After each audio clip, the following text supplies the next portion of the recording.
I've never been someone who seeks attention or yearns for companionship. My life centered on my job as an online tutor, comfortably nestled in my own home, the place I inherited after my parents passed. I maintained a straightforward routine. Wake up, work, and occasionally, when the mood struck, I'd wander down to the nearby pastry shop. That shop became my occasional refuge. Mrs. Evelyn, the saleswoman, had a knack for knowing everyone's story, but she had a charming way about her. The shop smelled like cinnamon and sugar, and the bell above the door jingled with a quaint, welcoming sound every time I pushed it open. It was on one of these routine visits that Mrs. Evelyn decided to play matchmaker. As she slid a steaming cup of coffee across the counter, her eyes twinkled like she was on to something. "You know, Tessa, my son's just about your age," she started, arranging the pastries with more vigor than necessary. "Still single, too. You should meet him sometime." I laughed it off, stirring cream into my coffee.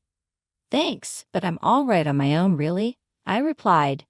Mrs. Evelyn shrugged, a mischievous smile on her face. "Well, we'll just see about that." I thought nothing of it until my next visit, when I opened the door to find not just the usual scent of baked goods, but also a new face behind the counter. He was tall, awkward in a charming way, and when he turned around, his smile was immediately disarming. "Hi Tessa, I'm Jack, Evelyn's son. I think she's mentioned me." His words caught me off guard. Mentioned him? More like schemed up an entire meet-cute without telling me, I thought, but replied aloud, "Oh, yeah, she might have said something." Jack handed me a blueberry muffin on the house and leaned on the counter. "She thinks she's being slick, setting us up like this. Sorry if it's weird." I couldn't help but laugh. "A bit unexpected, but it's fine, she means well." As he talked about his job and his hobbies, which surprisingly included a lot of reading, something we had in common, I found myself genuinely interested. Jack wasn't just some guy his mom wanted to push on a customer, he was actually pretty cool. "Do you come here often then to get away from the chaos of the world?" he asked, gesturing to the shop. "Yeah, it's my little retreat. Good coffee, better pastries, and now apparently decent company," I said with a smirk. Jack grinned, clearly pleased. "Decent. I'll take that as a compliment coming from someone who'd rather be at home." The conversation flowed easily after that, the initial awkwardness melting away like butter on a hot muffin. By the time I left the shop, phone numbers exchanged and a promise to grab dinner together sometime soon hanging between us. I have to admit Mrs. Evelyn might have been on to something after all. A year of dating flew by like it was nothing. Jack and I got along easily, slipping into a comfortable routine of shared dinners and late-night talks about everything and nothing. It wasn't long before we were making plans for a wedding, and not long after that, Jack moved into my house. The same house I grew up in, the one I inherited from my folks. Jack's parents lived just a few blocks away, which at first seemed like a blessing. Having family nearby, I thought, would be nice for a change. Initially, it was all casual visits and pleasant enough dinners, but soon after the wedding, the atmosphere began to change. His mom, Mrs. Evelyn, who had once been the sweet lady from the pastry shop, started showing up more often. And not just for casual visits. Each time she came over, it was like she had a checklist in her head of all the things I was doing wrong. "You know, Tessa, Jack likes his shirts ironed a certain way," she mentioned one afternoon, pulling out a supposedly clean shirt from the closet and examining it like it was evidence in a trial. I tried to keep my cool, biting back any sharper retorts. "I'm usually caught up with my online classes during the day, so sometimes things like that slip my mind," I explained, hoping she'd understand. Mrs. Evelyn sighed, shaking her head as she placed the shirt back. "When I was your age, I kept the house spotless and worked part-time at the bakery. It's really about managing your time better." The comment stung, especially coming from her. It was as if the simple, kind woman I met at the shop had been swapped out for a relentless critic. Each visit seemed to have a new complaint, The food was too bland, the floors weren't swept well enough, or I wasn't taking good enough care of Jack. Jack's dad was more on the quiet side, but he had his moments too. "Lunch isn't ready," he'd grumble, checking his watch dramatically, as if he'd been starving for days. "I work from home, yes, but I'm actually working, not just hanging around." I tried to explain more than once, my voice firm but controlled. They nodded, murmured something about understanding, but the next visit, it had to start all over again. I found myself dreading the sound of the doorbell, knowing it likely meant another critique was coming my way. Despite the growing frustration, I held my tongue. Arguing wouldn't help, I thought. Jack was caught in the middle, trying to smooth things over, telling me his parents just meant well and that maybe they were just set in their ways. "They're from a different time, Tessa, you know. They don't get the whole work from home thing," Jack would say, trying to bridge the gap between us. But no matter how much I nodded and smiled, a part of me burned with every sideways comment about my cooking or cleaning. They still live separately, though I reassured myself after each visit. "It's just a couple of hours a week. I can handle this." It was a sunny afternoon, and I had just finished an online session with a student. As I wrapped things up, I heard the rumble of a truck pulling up outside. Curious, I glanced through the window and spotted Jack, assisting his parents in unloading large bags and boxes from the parked truck. I stepped outside, aiming to keep my tone casual. "Hey, what's all this?" Jack wiped his brow and gave me a sheepish look.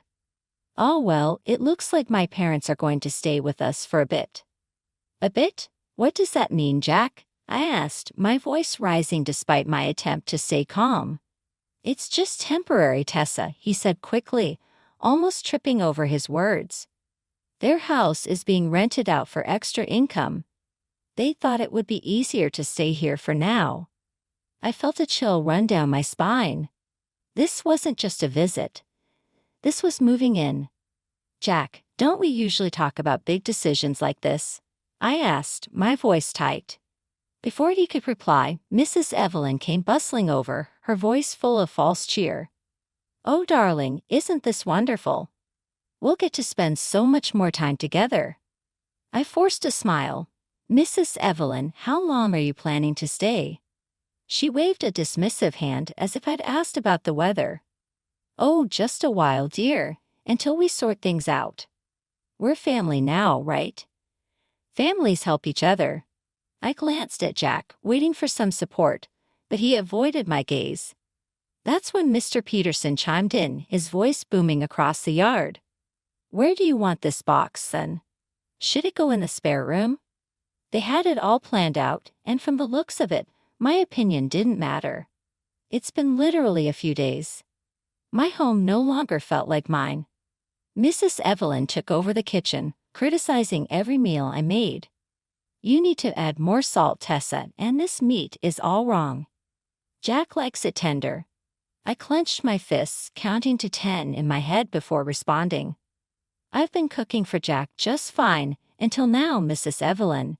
I seethed and shook her head, muttering about young people not knowing how to take advice. Then there were the comments about the house. "You really should clean more often, Tessa," Mrs. Evelyn would say, running her finger along the shelf and inspecting the dust. "In my house, you could eat off the floors." Jack, for his part, was stuck in the middle. He'd come home from work to find us at odds and sigh. "Can't you two just get along? She's trying to help by taking over our lives." I'd shoot back, frustration boiling over. Every day was a struggle. I felt like I was losing bits of my home and myself with each passing moment. The tension was palpable, the air thick with unspoken words and stifled anger. I loved Jack, but living with his parents under my roof, with their constant critiques and disregard for my boundaries, was becoming unbearable. Every day started the same since Jack's parents moved in. The shrill alarm of the old clock they brought with them would pierce the quiet of dawn, signaling the start of what felt like a marathon. Before I could even sip my morning coffee, Mrs. Evelyn would already be bustling around the kitchen, a storm dressed in an apron. "You're up late today, Tessa," she'd comment, as if 7 o'clock a.m. was noon. I'd mumble something about having a late session the night before and brace myself for the avalanche of tasks she deemed necessary to start the day. One particular morning, as I tried to prep for an online tutoring session, Mrs. Evelyn barged into my makeshift office with a laundry basket full of clothes that apparently needed urgent washing. "Here, do these next, and make sure you separate the whites this time," she instructed, her voice leaving no room for argument. I bit back my frustration.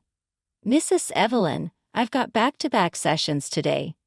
Can it wait?" She planted her hands on her hips, her favorite stance for lectures. "This will just take a minute. Priorities, dear. You can teach any time, but this is my job," I countered, my voice rising despite my resolve to keep calm. "I have students waiting," I shrugged, unfazed. "They can wait a few more minutes." Family first, right? It was always like this, her needs and routines overshadowing mine. I felt overwhelmed by the never-ending chores and the constant criticism that surrounded me every day. Jack, unfortunately, wasn't much help. Each morning he'd rush off to work after a quick goodbye kiss, leaving me to face the challenges of the day with his parents all by myself. Lunchtime became yet another hurdle I had to overcome. If it wasn't Mrs. Evelyn criticizing the saltiness of the soup, it was Mr. Peterson complaining about the timing. "It's past noon and lunch isn't ready," he'd grumble, checking his watch like it was a countdown to some catastrophic event. I'd clench my teeth, forcing a smile. "It's almost done, Mr. Peterson. Just a few more minutes, it should be on the table by now." Back in my day, we had schedules, he'd mutter. His words edged with a bitterness that soured the food even before it hit the table. One day, fed up with the mounting pressure, I snapped. It was a Tuesday, nothing special about it except for my patience wearing thinner than the slippers Mrs. Evelyn insisted I wear inside. "I'm not here to be your maid, and this kitchen isn't a restaurant," I said firmly to Mrs. Evelyn, who was peering over my shoulder while I chopped vegetables. "It's overwhelming trying to balance all of this with my job," I added, feeling the pressure of the situation. Mrs. Evelyn seemed taken aback, as if my words had caught her off guard. "I'm just trying to maintain some standards in my son's home," she retorted, her voice sharp and cold. "It's my home too," I shot back, slamming the knife down on the cutting board. "And I can't do everything around here. I'm working too, remember." Jack walked in right then, his timing as impeccable as ever. "What's going on here?" he asked, looking from his flustered mother to me. I shook my head, too weary to explain again. "Ask your mother," I said, leaving the kitchen and the mounting pile of grievances behind. Everything took a sharp turn downhill when Mrs. Evelyn decided to quit her job at the bakery. She said she was tired and figured she'd be more useful around the house, helping out. If only that were true. Instead, her idea of helping was bursting into my home office during an online tutoring session and yelling that it was time to start cooking dinner. It was mortifying. "Are you going to start on dinner, Tessa? It's getting late and we're all hungry," she bellowed one afternoon, not caring that my microphone was on and my students could hear everything. "I'm still working. Can we talk about this later?" I managed to say, but she just waved her hand dismissively and walked out, leaving me to apologize to my students and try to regain my professional composure. Then there was Mr. Peterson, who seemed to think I'd just played on the computer all day. "I don't see why you're always so busy," he'd grumble. "Looks to me like you're just tapping away at games." "It's not games, it's my job." I'd snap back, sharper than I intended. "This is how I earn our living now." That's right, our living. Because 3 months into this new family arrangement, Jack came home in the middle of the day looking like he'd lost a fight. "I got laid off, Tessa," he confessed in a hushed tone, checking to make sure his parents weren't around. "Please don't tell my folks yet. I don't want to worry them." So there I was, the only one bringing in any money, trying to cover all our expenses on just my tutor's salary. Bills piled up, and there was never enough to go around. One evening, I sat down with Jack and his parents to try to address the elephant in the room. "We need to talk about finances," I started, my hands clenched in my lap to stop them from shaking. "I'm the only one earning right now, and we're struggling to keep up with the bills." Mrs. Evelyn and Mr. Peterson looked at each other, then back at me. "But Jack's working, he can cover it," Mrs. Evelyn said, her voice full of misplaced confidence. Jack shifted uncomfortably beside me. "Actually, Mom, that's not true. I lost my job." The room went silent. Mr. Peterson coughed. "You what? Why did you tell us?" Jack mumbled, staring at his hands. I took a deep breath and plunged ahead.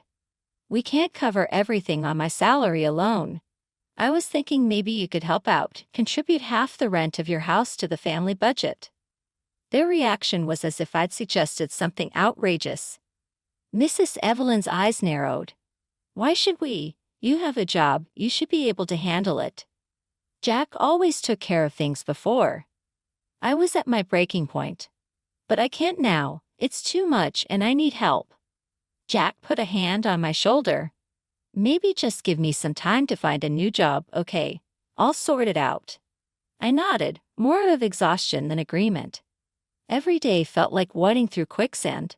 The harder I worked, the deeper we sank into debt. It was during one of our usual tense dinners when Mrs. Evelyn casually threw out their latest extravagant plan. She waved a glossy travel brochure at me, her eyes glinting with excitement. "We're planning a little getaway, 2 weeks in Spain. So, darling, would you prefer a scarf or a shell as a souvenir?" I stared at her, my fork halfway to my mouth, completely thrown off. "A vacation now," I managed to say. "Oh yes," she gushed, her enthusiasm undammed. "And we were wondering if you could chip in a little, just $2,000 for some pocket money. It's nothing too much, right?" I slammed my fork down, my patience finally giving way. "Where is all this money coming from? You spend on restaurants, clothes, now a vacation, and you haven't contributed a dime to the house expenses." Jack's face turned pale. Mr. Peterson shifted uncomfortably in his seat, but Mrs. Evelyn kept talking, seemingly unaware. "Oh, we've been saving up, and a little help from family isn't too much to ask, is it?" "Saving by leeching off us." I shot back, my voice rising.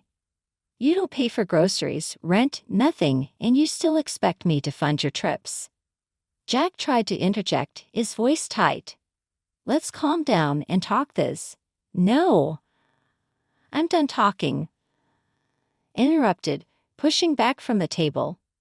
"You barge into my office, disrupt my work, and have the audacity to call this help. I have no space, no privacy. How is this a family?" Mrs. Evelyn's face crumpled and she burst into theatrical tears. "How can you say such things, Tessa? We've done so much for you.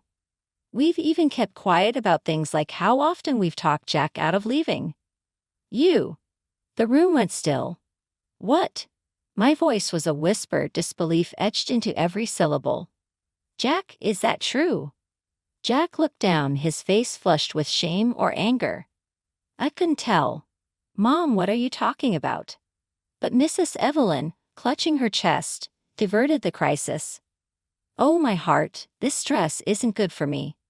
Could you get my pills from upstairs, dear?" I stormed out of the room, my mind racing.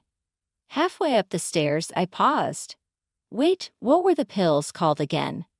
I turned back, heading towards the dining room to ask, but stopped short when I heard Jack's hushed voice through the slightly ajar door.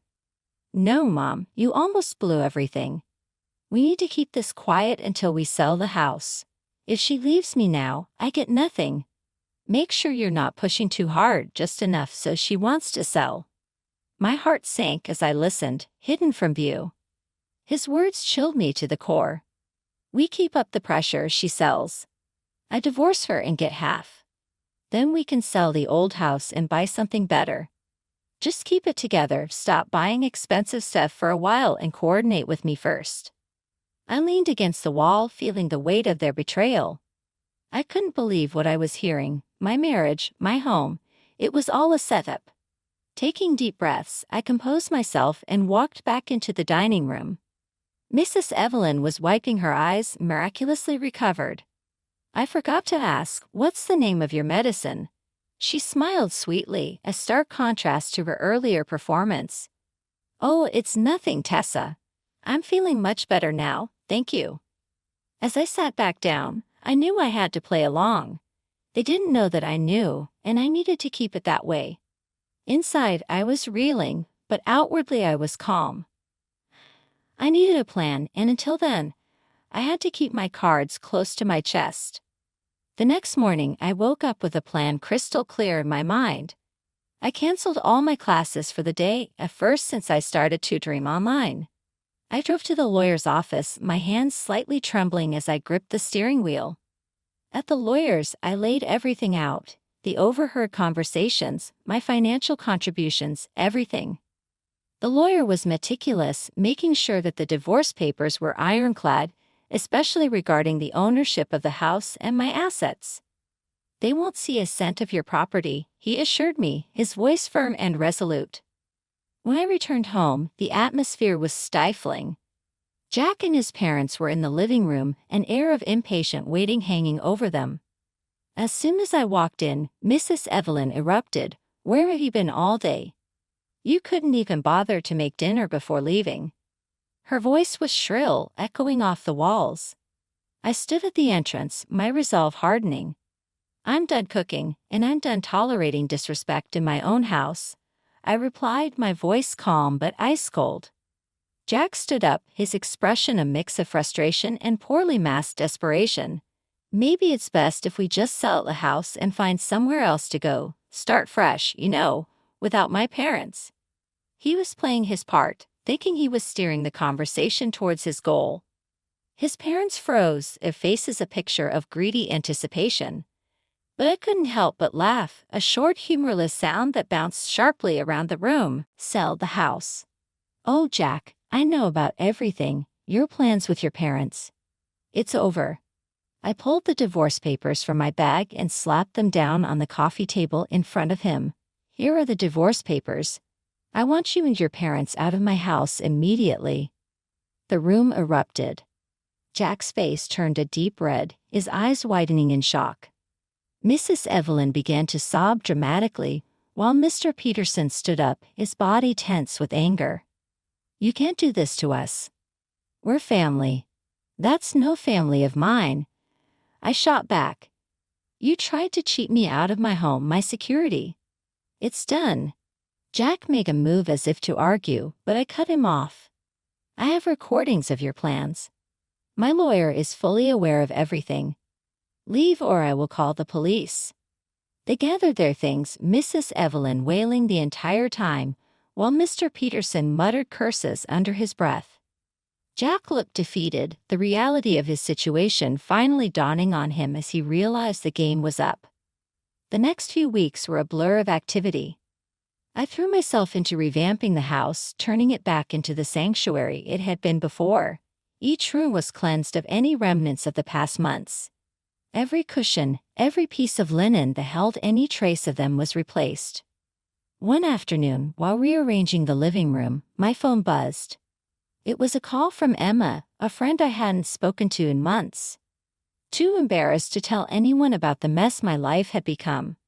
"Hey Tessa," Emma's voice came through, tinged with concern. "How are you holding up?" I paused, paintbrush in hand, looking around at the half-finished room. "I'm okay, Emma. Actually, I'm better than okay. I'm starting something new. I'm expanding my online tutoring into a full-blown virtual academy, planning to offer courses worldwide." We chatted a bit more, and after hanging up, I felt a renewed sense of purpose. My life was truly my own again, and I was going to make something incredible out of it.